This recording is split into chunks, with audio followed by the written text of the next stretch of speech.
Insya Allah siap, siap. Jaringannya susah sekali di sini, Pak. Keluar di luar, Bu. Iya, ya, Cari langsung. Direkam dulu, Pak.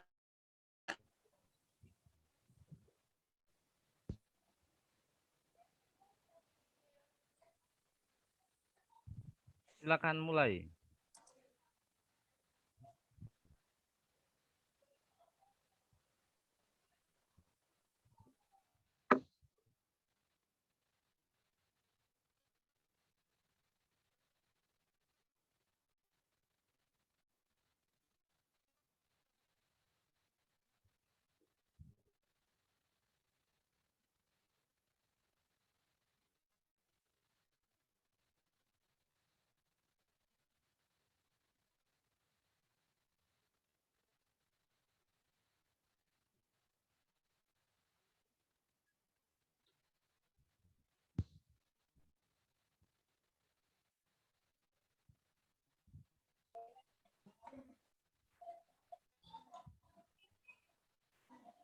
Mohon maaf gangguan jaringan tuh. Yang terhormat ya. Waalaikumsalam Ya, warahmatullahi kenapa? wabarakatuh. Waalaikumsalam warahmatullahi wabarakatuh.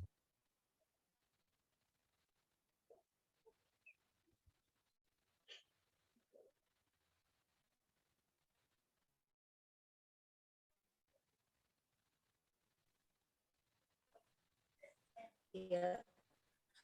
Bismillahirrahmanirrahim. Assalamualaikum warahmatullahi wabarakatuh. Yang terhormat Bapak Dr. Nana Sumarna, SPD MKes, selaku dosen pemangku mata kuliah pemecahan masalah, penalaran, dan berpikir kritis dalam pembelajaran di SD. Dan seluruh rekan mahasiswa-mahasiswi yang berada di room Zoom ini. Salam sejahtera untuk kita semua. Alhamdulillah, puji dan syukur kita panjatkan kehadirat Allah Subhanahu wa Ta'ala karena atas berkah limpahan rahmat dan hidayahnya, sehingga kita masih diberikan kesehatan dan kesempatan untuk berada di room Zoom seperti sekarang ini. Pada hari ini Kamis, tanggal 5 Mei 2022, saya diberi kesempatan untuk mempresentasikan hasil makalah saya yang berjudul Mengembangkan Kemampuan Berpikir Kritis Siswa melalui metode mind mapping di kelas 5 SD Negeri Mataiwoi. Untuk episode langsung pada pemaparan materi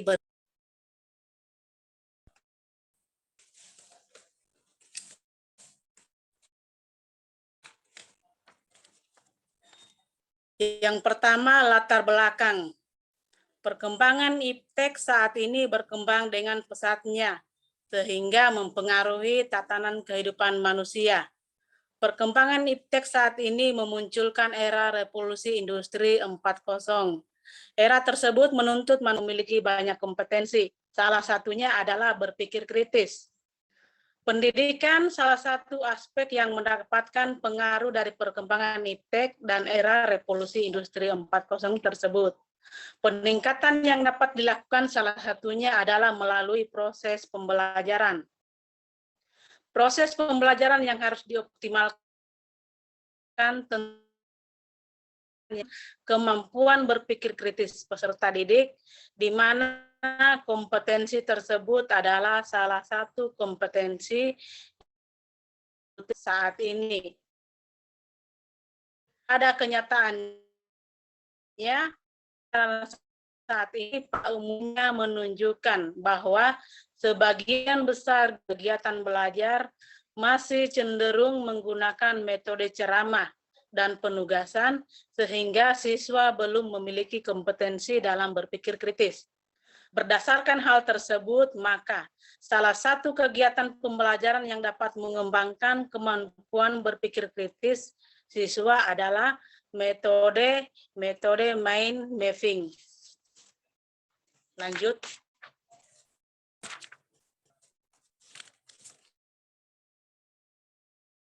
Rumusan masalah di sini yang pertama adalah apa pengertian metode,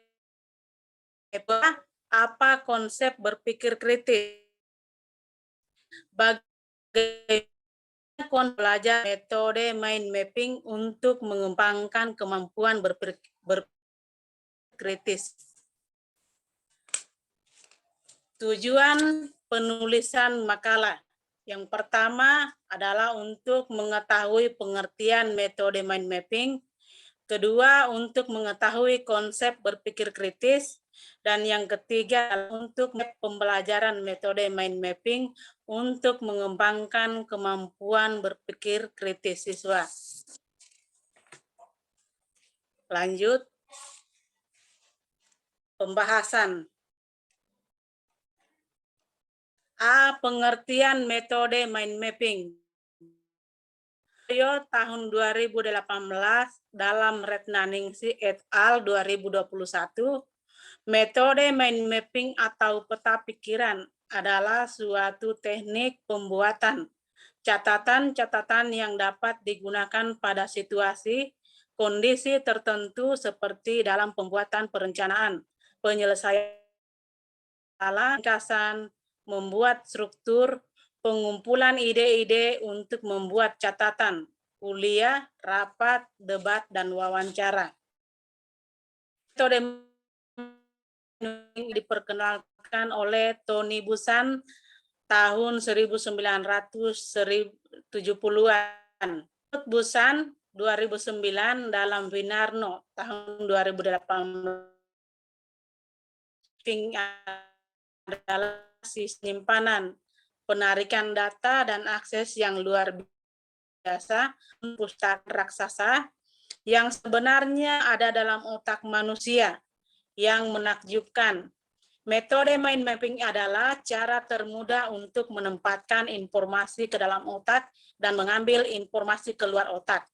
Metode mind mapping adalah cara mencatat yang kreatif, efektif, dan secara harfiah akan pikiran-pikiran kita. Sedangkan menurut Sugiarto pada tahun 2018, halaman 75, metode mind mapping ini memiliki sebuah ide atau kata sentral, dan ada 5-10 ide lain yang keluar dari ide sentral tersebut. Metode mind mapping sangat efektif bila digunakan untuk ide terpendam yang siswa miliki dan membuat asosiasi di antara ide tersebut. Catatan yang siswa buat membentuk sebuah pola gagasan yang saling berkaitan dengan topik utama di tengah dan subtopik dan perincian menjadi cabang-cabangnya. Lanjut.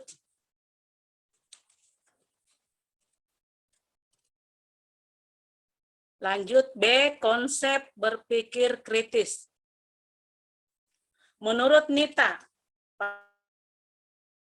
Dia et al. 2020, pikir bahwa proses efektif dan gunakan dalam mengejar pengetahuan yang relevan dan benar tentang dunia. Proses mental yang masuk akal, reflektif, dan bertanggung jawab, membantu kita memutuskan apa yang harus diyakini atau dilakukan. Seseorang yang berpikir kritis dapat mengajukan pertanyaan yang memadai. Hal ini sejalan dengan pendapat Nopita tahun 2019 dalam Taib 2021. Kemampuan berpikir kritis siswa yaitu kemampuan siswa dalam memberikan penjelasan sederhana berdasarkan teori Piaget belum tentu berlaku untuk semua siswa. Hal ini menunjukkan bahwa terdapat perbedaan perkembangan berpikir pada siswa karena masing-masing siswa mempunyai latar belakang sendiri, di mana hal ini dapat mempengaruhi proses perkembangan berpikirnya. Dari penjelasan di atas dapat disimpulkan bahwa berpikir kritis adalah keaktifan pribadi manusia, kemampuan mengingat dan memahami, serta membutuhkan ketajaman dalam penganalisaan untuk memberikan penjelasan. Kemampuan berpikir kritis sangat berguna bagi sistem pembelajaran. Kegunaan bagi siswa yaitu supaya siswa dapat menyelesaikan segala permasalahan yang ada di dalam kehidupan nyata. C. Konsep metode mind mapping dalam pembelajaran untuk meningkatkan kemampuan berkritis. Dalam menggunakan metode mind mapping, yang harus dipersiapkan itu adalah yang pertama kertas kosong tak bergaris, kedua pena atau spidol berwarna otak, dan yang keempat sumber bagi siswa. Lanjut. Adapun langkah-langkah dalam membuat metode mind mapping yaitu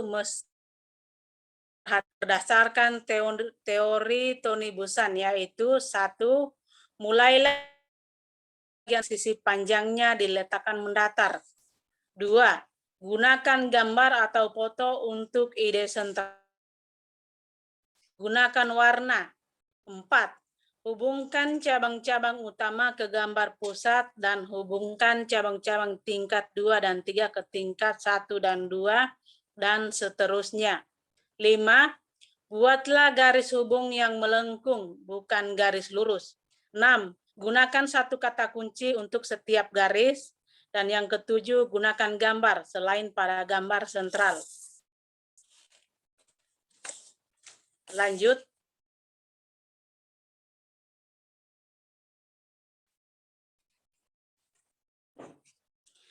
Dari langkah-langkah membuat metode mind mapping ini di atas, apabila dikaitkan dengan metode pembelajaran berkaitan dengan teori Buzan, langkah-langkah metode mind mapping dalam proses pembelajaran adalah sebagai berikut.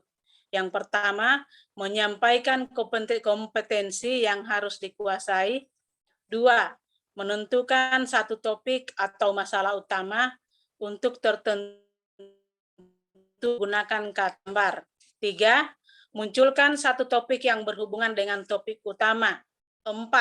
Lakukan seperti langkah ketiga dan seterusnya seperti langkah-langkah membuat metode mind mapping yang dikemukakan oleh Tony Buzan. Dan yang kelima adalah memberikan konfirmasi.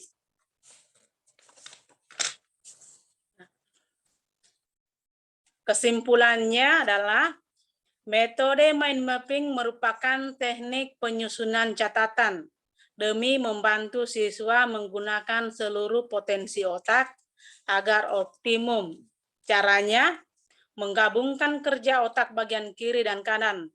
Metode ini mempermudah memasukkan informasi ke dalam otak dan untuk kembali mengambil informasi dari dalam otak. Metode mind mapping merupakan teknik yang paling baik dalam membantu proses berpikir otak secara teratur karena menggunakan teknik grafis yang berasal dari pemikiran manusia yang bermanfaat untuk menyediakan kunci-kunci universal sehingga membuka potensi otak. Saran.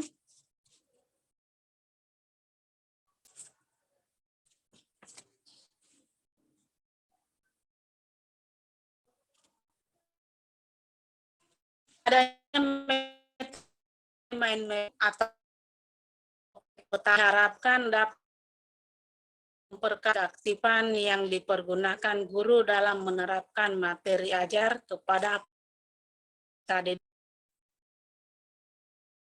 Persentase dari selanjutnya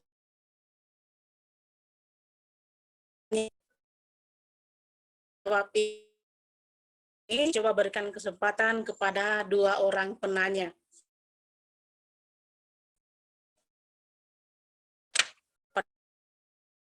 Dan yang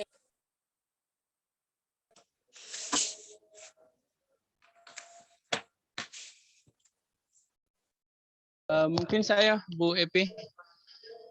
oh iya. Ya, tadi dari pemaparan makalah yang baiknya beberapa langkah-langkah dalam membuat metode mind mapping.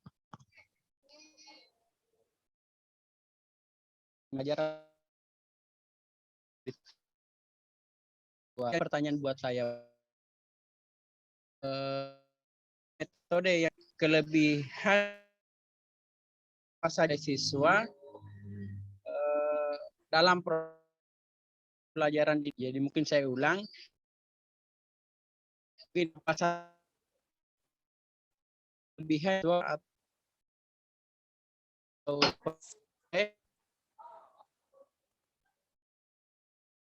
mind mapping ini dalam pembelajaran dalam kelas. Oke. Jelas pertanyaannya? Jadi dilengkap pertanyaan dari Pak Musmulyadi ini, apa saja kelebihan yang akan ya apabila menggunakan metode mind mapping ini dalam proses pembelajaran di dalam kelas. Begitu ya Pak? Iya, betul Ibu. Ya. Pertanyaannya. Ya, ya. Terima kasih atas pertanyaannya. Saya akan coba atas pertanyaan Bapak. Yang pertama itu metode mind mapping ini mempunyai banyak kelebihan yang dapat membantu kesalahan yang baik dalam bidang pemahaman, keterampilan berpikir maupun ingatan. Nah, kelebihan metode mind mapping yaitu pada saat kita membuat mind mapping lebih mudah untuk kita mengemukakan pendapat secara bebas dan pembagian materi dapat lebih fokus pada inti materi. Nah, salah satu kelebihan yang siswa dapatkan apabila kita menggunakan metode mind mapping ini dalam proses pembelajaran di dalam kelas ini adalah dengan membuat sendiri peta pikiran, siswa bisa melihat bidang studi itu lebih jelas dan mempelajari bidang studi itu lebih bermakna.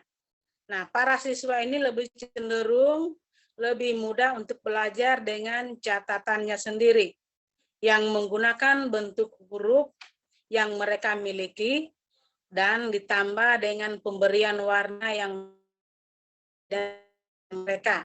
Nah, dengan mind mapping ini siswa bisa bebas menggambarkan hasil pengembangan materi dengan gambar garis berwarna yang mereka, sehingga pelajaran akan lebih menyenangkan. Nah, oleh metode mind mapping ini dapat membantu terhadap materi pelajaran yang telah dipelajari. Nah, demikian jawaban yang bisa saya berikan atas pertanyaan Bapak. Mungkin ada dari teman-teman yang lain yang bisa menambahkan.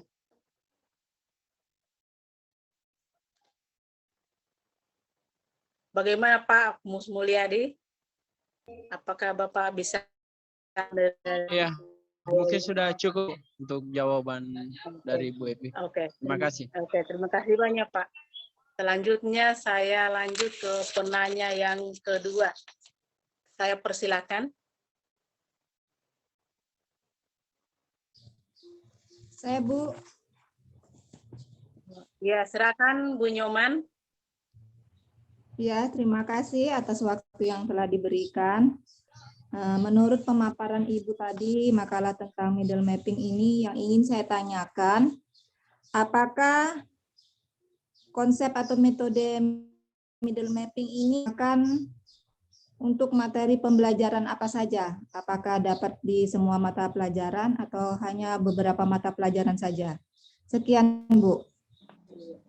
Jadi pertanyaan dari Ibu ini menanyakan apakah konsep metode mind mapping ini dapat digunakan pada materi pembelajaran apa saja.